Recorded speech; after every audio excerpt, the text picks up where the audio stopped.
Welcome back, my friends, to the show that never ends. Glad you could attend. Today, we're going to take a look at a film. I'm going to catch up on some of these wide-release films that have come out recently. You asked me to do more reviews of wide-release films, so we're going to catch up of those releases that have come out the last few weeks. And so today, we're going to take a look at Mission Impossible Rogue Nation. Yes, Tom Cruise is back as Ethan Hunt, who's taking on a dark anti-IMF organization, if you will. This group is doing the exact opposite of what the IMF is trying to do. Rather than save the world, they're trying to take down governments, assassinate people, and cause major disruption around the globe. So Ethan Hunt, along with his group, made up, of course, of Benji Dunn, played by Simon Pegg. You've got Jeremy Renner back as William Brandt, and Ving Rhames back as Luther Stickle. His crew, along with the new addition, an inside agent played by Rebecca Ferguson, Ilsa Faust, try to take down this organization, all the while trying to save the IMF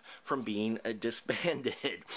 This was wow. You know, this is a franchise that has gotten better and better as it's gone along. Much like the Furious franchise, the Fast and Furious franchise, this one has embraced the stuff that we enjoy the most, which in this case are the spy tropes, the spy things. And Tom Cruise is in fine form as Ethan Hunt. But I love the chemistry that he had with the rest of this crew. Simon Pegg plays a role in here where, while yes, he does give a lot of the comedic moments of this film, he doesn't give them all, and he's not just there for comic relief. Every character in Ethan Hunt's group serves a purpose, and an important purpose to their operation, and I love the balance that they gave these characters in this film. It wasn't just the Ethan Hunt show, though he is primarily the one on screen, and it does kind of revolve around him. Everybody gets some decent screen time and purpose. Now, we have Ilsa Faust character in here, played by Rebecca Ferguson, and they sexualized her character a little bit, but what's a spy movie without them doing that? They play up to the spy tropes, and in fact,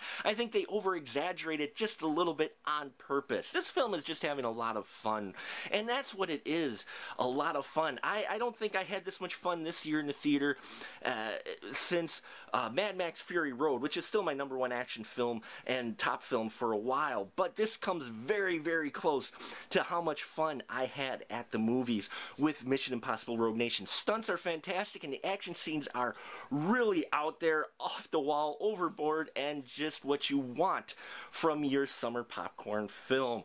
Tom Cruise doing a lot of his own stunts, you can tell in here, which also adds to the excitement of these films, and it's just a lot of fun. This film does not take itself too seriously, though there are some darker moments in it, and again, I think this is like old school James Bond. You know how James Bond has gotten more grittier now with the Craig James Bond? Well, this film franchise, IMF, Mission Impossible, has gotten actually a little bit lighter, and I'm glad it did. This was like old school fun James Bond back in the Sean Connery days, and I think you'll enjoy it and feel it is worth the price of admission. I gave it 4.5 stubs.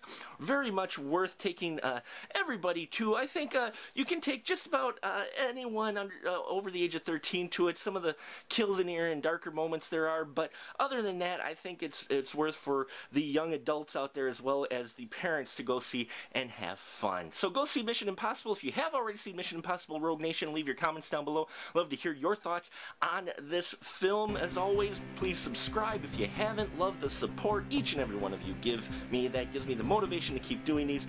Thank you so much, and as always, till next time, remember, keep that ticket stub.